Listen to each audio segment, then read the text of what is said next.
Welcome to the Financial Armor Show. My name is Brad Cooper, the president and founder of Cooper Financial Investments. Welcome today. As always, I want to introduce and welcome my co-host Tony Shore. How you doing today, Tony? Well, I'm couldn't be more excited today, Brad. Yes.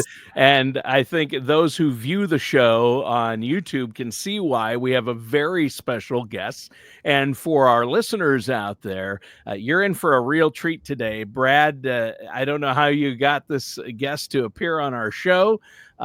He is renowned, an expert in his field, but I will let you do those introductions. Other than that, I've been great. Brad, I know you're keeping busy too. Yes, things are going great here. Finally, the weather's cooled down in sunny Arizona. We're approaching the holidays, which, believe it or not, I'm still watching my wife as we speak decorate the Christmas trees. She's getting an early start this year. But this is my favorite time of year between now and year end. But so much going on. And what we're going to talk about today ties into that topic as far as taxes and estate planning. Yeah. Well, tell us about our guest. This Yes. is why I'm so excited.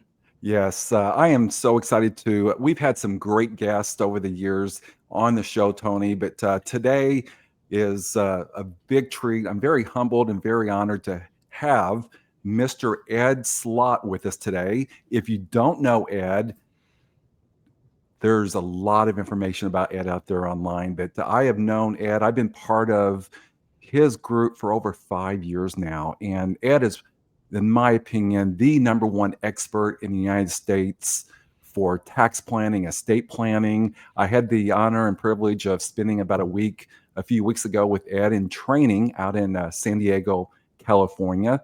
But today, the timing of this call, especially coming off an election, could not be better. But before we get started, I want to brag on Ed. Ed has published several books. He's been on TV in all 50 states.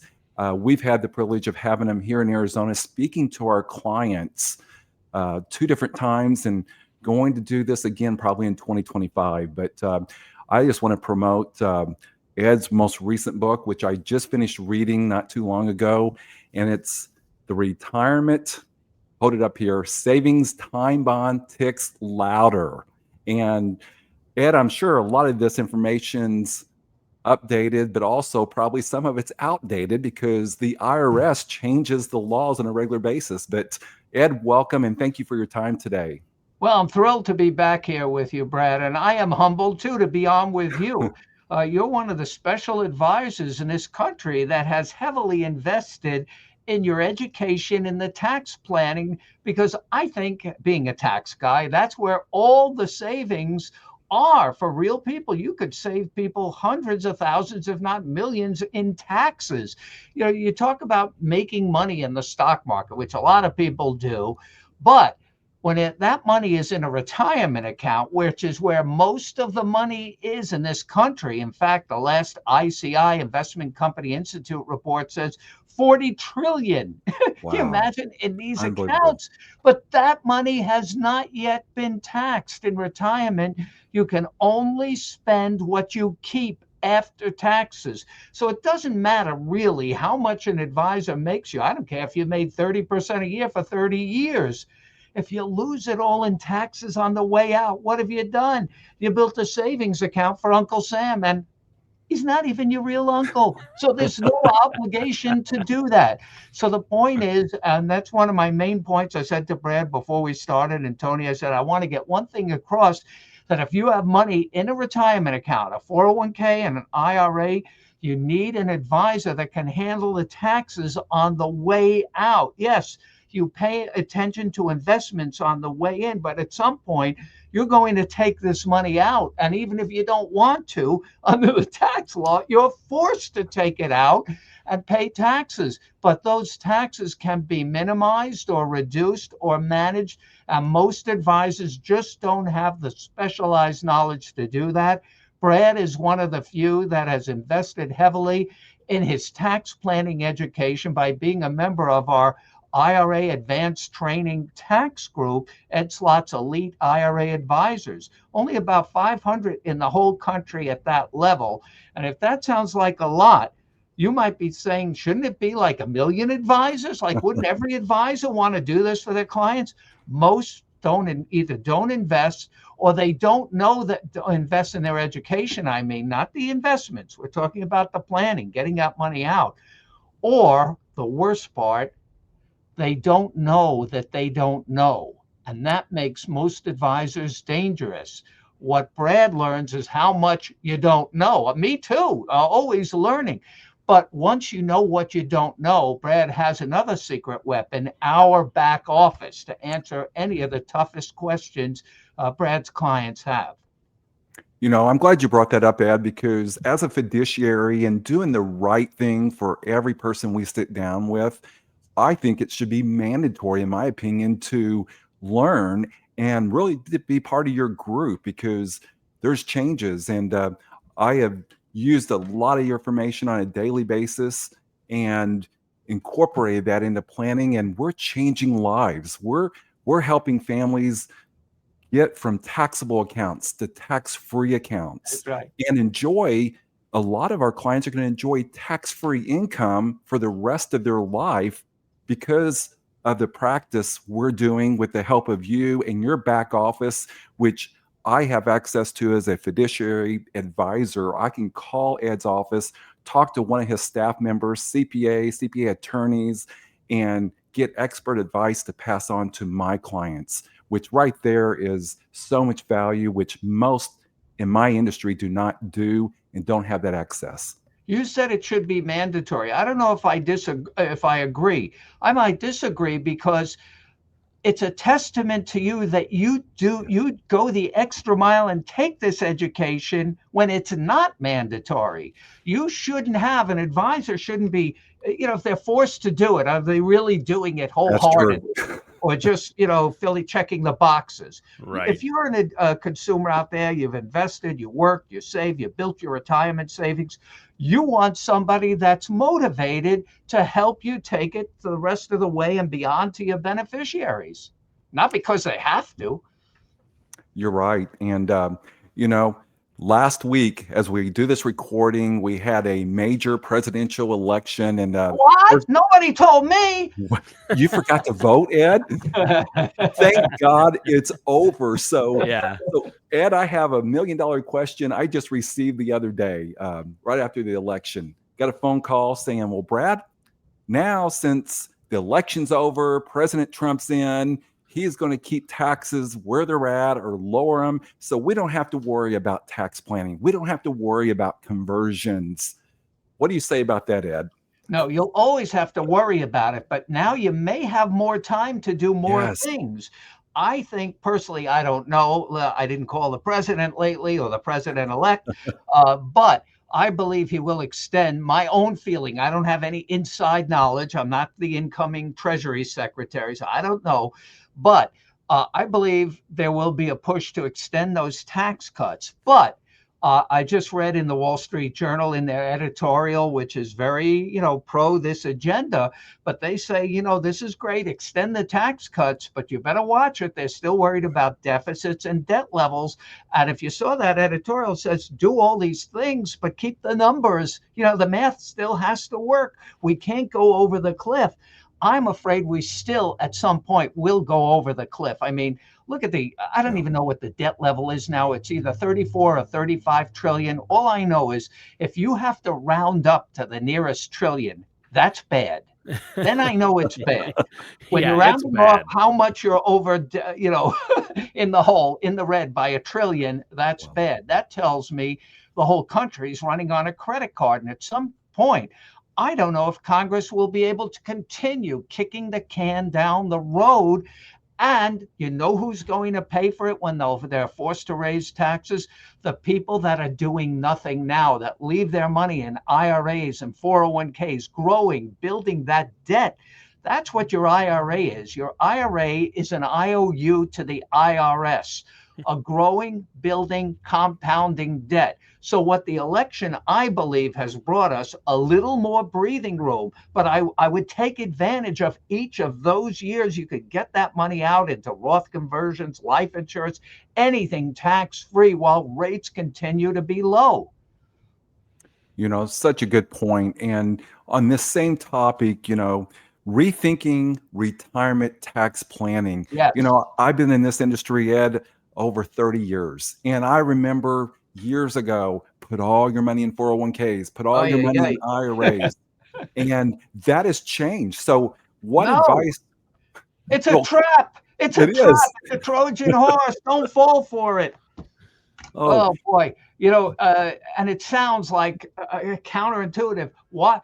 This is a retirement show. It's called your financial armor and all that. You're saying Ed saying don't put money in a 401k, don't add to your IRA. Exactly what I'm saying. The house is falling down. It's being eroded from within by growing building taxes. It's like your house is loaded with termites. You don't see them, but they're there. And at some point, it's going to take the whole house down. So if your house is loaded with termites, would you say, hey, I have an idea. Why don't we add an extra story or build out, make it more so more can fall down? No, the taxes are wiping out IRAs before our eyes. So I would stop contributing, adding to the problem. I just said take it out, reduce the problem, start trimming balances, and then you might say, but where would I make current contributions? To Roth 401ks, to Roth IRAs, start building up in tax free to build as a protection, a defense mechanism against the uncertainty of what future higher taxes could do to your standard of living in retirement. Now's the time to take action. So true. And, I practice exactly what I preach. And thanks to you, Ed, and what I've learned from you over the years, other than maybe less than $40,000, I have all of my accounts converted to tax-free accounts. And it's such an easy conversation and a much needed conversation with everyone we sit down with. You said it earlier, people don't know what they don't know. Right. And our industry is doing a very, very poor job, in my opinion, as far as spending the time and educating and giving them these risks that will impact them for many reasons. I had a speaking engagement here about a month ago when I was talking about tax planning, future taxation. And here's a question I ask with every audience. And I've, over the last several years, thousands of people, I said, by a show of hands, how many people in the room think taxes are going down the next 5 to 10 years? Not one hand.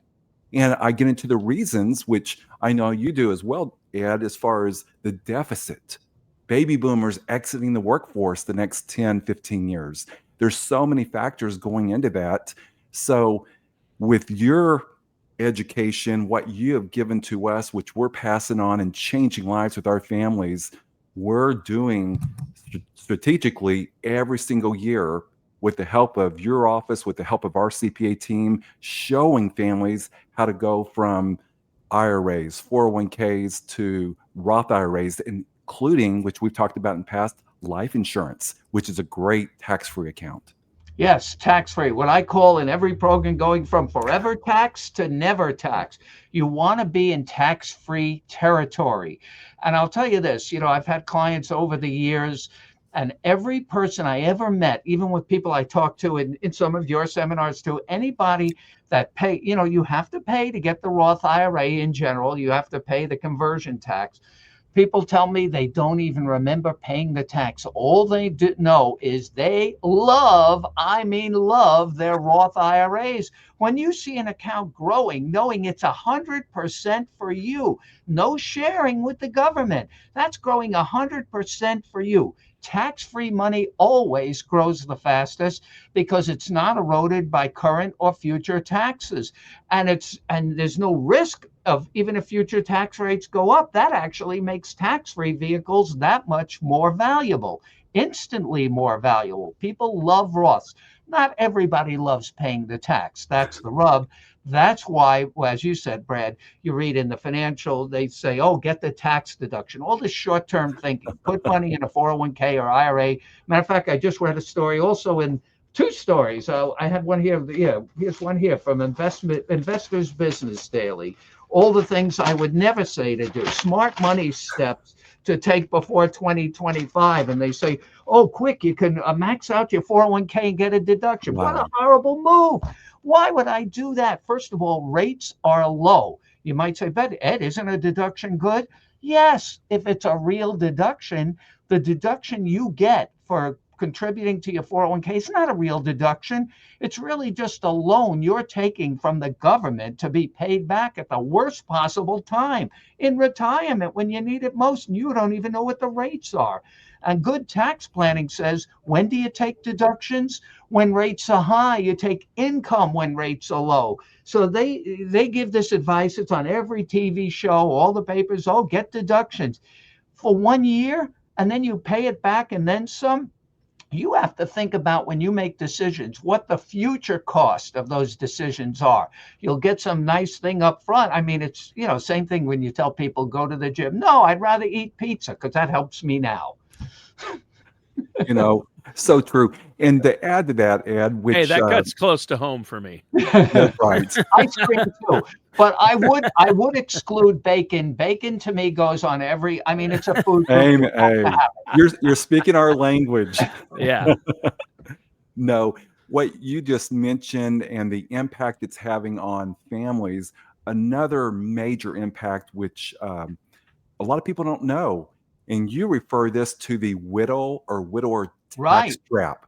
And what that means is if you lose a spouse, you go from filing jointly to singles, which puts most single widowers or widows in a higher tax bracket.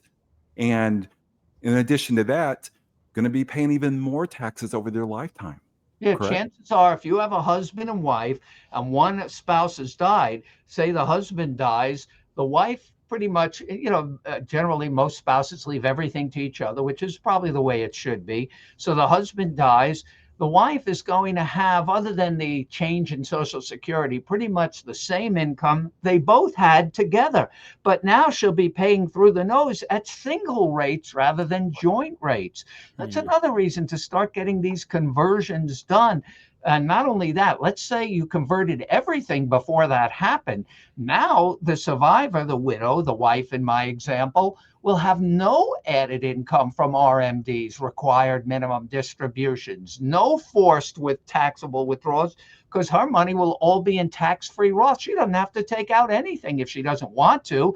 And if she does, it's tax-free. And if she doesn't want to take it out, there's no rules to know. And she can leave it, even under the new tax rules, to her beneficiaries who can continue the income tax-free accumulation for another 10 years after death. I'm glad you brought that up, Ed, because here's another point that I cover with all my speaking engagements is the Secure Act.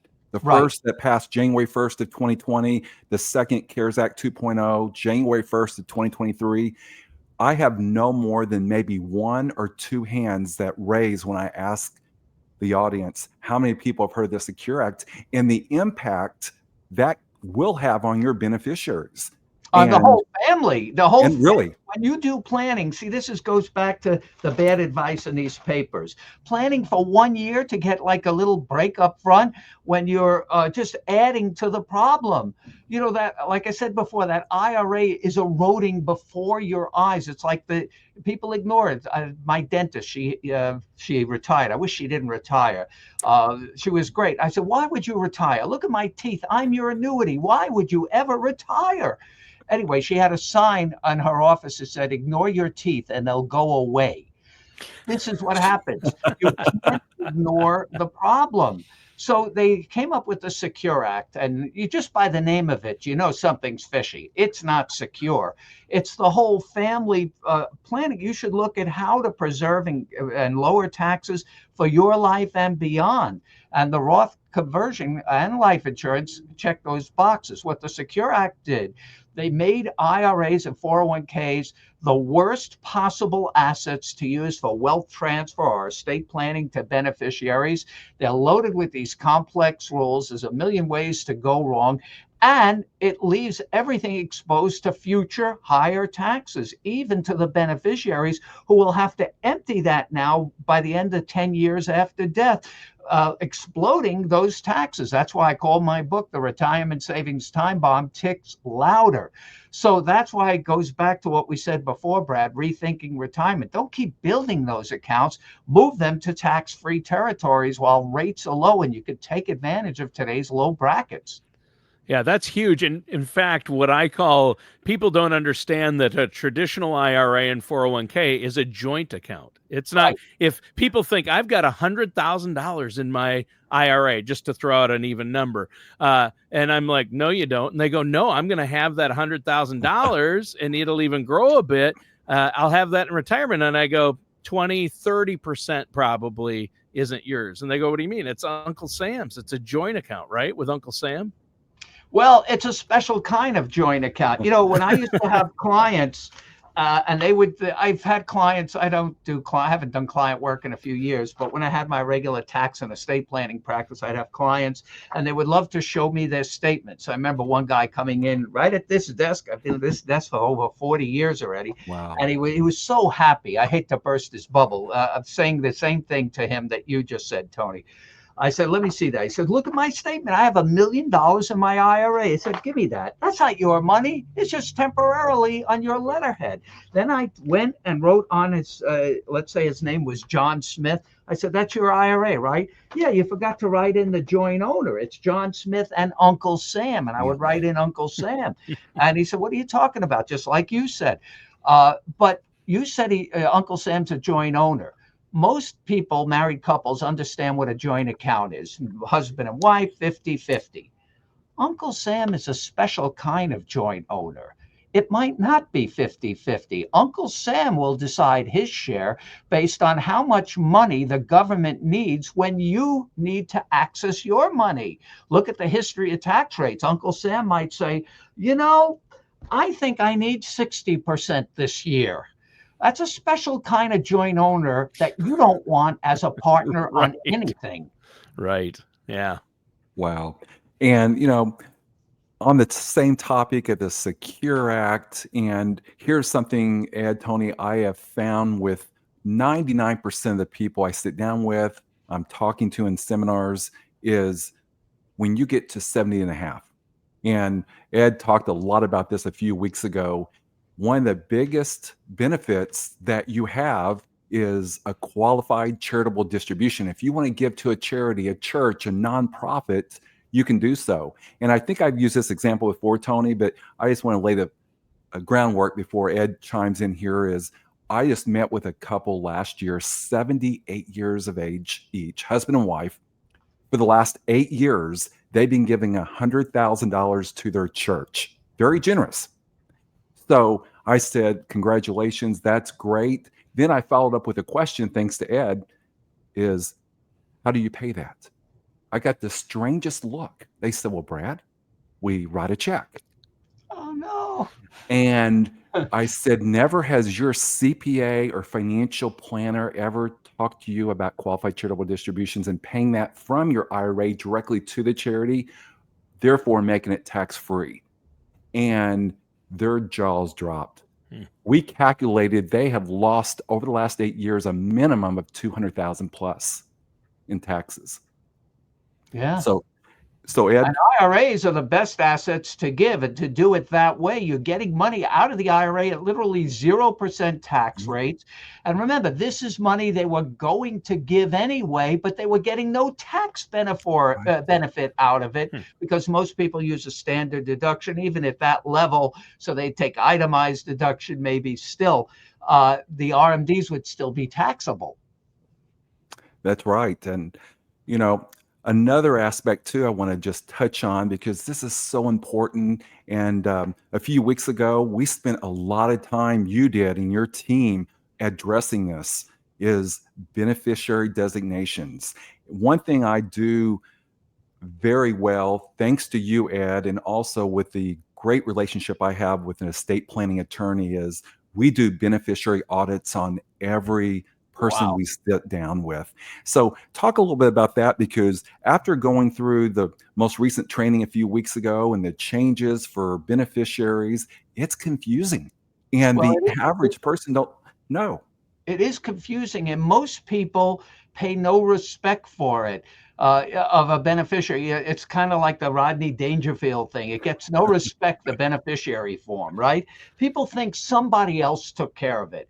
And I used to do the same thing, Brad. That's why we drum it into your heads in all the training, because this is where all the biggest problems come from. People get disinherited because they don't keep up with things. Every time there's a life event, a birth, a death, a marriage, a divorce, you had a new grandchild, change in tax laws. These things need to be looked at to make sure your plan still works. And most people don't pay attention.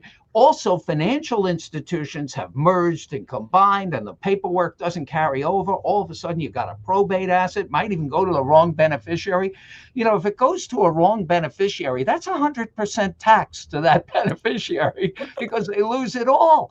And most people don't realize how important that is. And there's another example, what Brad just gave, of the kind of education our advisors like Brad have. It's drummed in. He does that beneficiary audit. You take, for example, I mentioned a bunch of life events, but one key one is divorce. People go through all kinds of stuff. It's a nightmare, lawyers, accountants. But after all of that, they're sick of paperwork and forms, and almost nobody checks the beneficiary form. Then the guy dies and it goes to the ex-spouse. We just ran a case, and we do a lot of case studies in our training. And Right. Brad, you may recall this giant case we covered where the guy didn't update his beneficiary form, and it went to his ex-girlfriend that he broke up with in 1989, over $1 million. Why was it a case? Because a lot of money, everybody was suing. He never changed the beneficiary form. And just to add to that, that is so important, beneficiary designations. Well, Brad, I have a trust. But if you don't change that beneficiary designation, it's always going to carry over to the person listed in most cases. And Right. that It takes applies, precedent over the will, right? Too. yes, The beneficiary form does, unless you don't have a beneficiary form. And that happens to a lot of people because they don't correct. get what Brad called his beneficiary audit. They don't check it. And it may have changed, or the beneficiary died. You know how in many advisors still, this is what shocks me about the average advisor that doesn't have the kind of training Brad has. They'll call me up and say, Ed, I had a client that just died. Should I check the beneficiary form? Now they're dead. What are you going to do Wow. now? Can't bring them back from the grave and say, can you just sign here and here? You can't do that. So then it goes through a probate process. Now you have the state doing your beneficiary form, and you don't know where that's going to come out, especially with second marriages. You don't know who's going to come out of the woodwork. So true. So true. Well, hey, as we're wrapping up the next couple minutes, Ed, what advice could you give? We're in November, the last 45 days of the year. What advice would you give to our listeners as far as tax planning and any last minute changes? Well, there's been a lot of changes, and the best thing they can do is contact you, because you're up on all of them and you have our resources. You just got a giant manual, and Right. if you don't know what it looks like, for those readers, I know you do. You just sat through it. This is just the new Right there. stuff that Yes. came out in the last few months. Remember, in July, IRS will release almost 300 pages of new regulations. Now, this stuff is under the radar. Tony, you might say, I don't remember them signing a tax law. No, these are regulations on a tax law they signed over 4 years ago. That's how long it takes. But these are the rules. So many people are not aware, unless you have that specialized knowledge that Brad and the advisors in our group are committed to learning for their clients. So I would contact Brad to go over everything, especially if you've built up a lot in IRAs and 401ks. I would have a conversation about Roth conversions, get some in to use these tax brackets before they expire at the end of the year. Every year, you don't max out these incredibly low brackets, 12%, 22%, 24%. It's a waste if you don't use it. So at least use up those low brackets with some Roth conversions. Get money out before you're forced to at age 73. Look at QCDs, get those in. Brad just mentioned that. There's a lot of ways to start trimming down these balances and saving taxes for the long run, for the rest of your life and beyond, to your beneficiaries. All you have to do is get in touch with Brad. He's got checklists on everything. We provide him with tons of resources. All our manuals we have, modules we have, and manuals, and he's up to the minute. You need an advisor that is up to the minute. The average advisor probably doesn't know that IRS released 300 pages of new rules in July. So true. Wow. Well, wow, this time has gone by so fast. As we're wrapping up, Ed, thank you so much for taking out the time. And again, I just want to encourage everyone to go to Amazon and purchase the Retirement Savings Time Bomb Ticks Louder.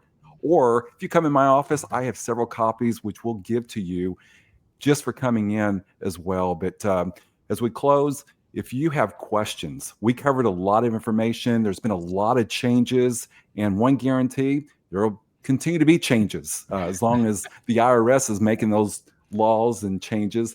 But you can reach us toll-free, 888-390-5277. Again, that's 888-390-5277, or visit our website, financialarmorshow.com.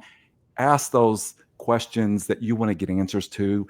If I don't have the answer, which a lot of times I don't, I can reach out to Ed's office, and 100% of the time I do get answers. That's right. That's right. I'm honored to be on this program with Brad and Tony, and I hope you people listening or watching take advantage of this. One day you're going to look back and say, who was that guy, that Brad Cooper? Why didn't we?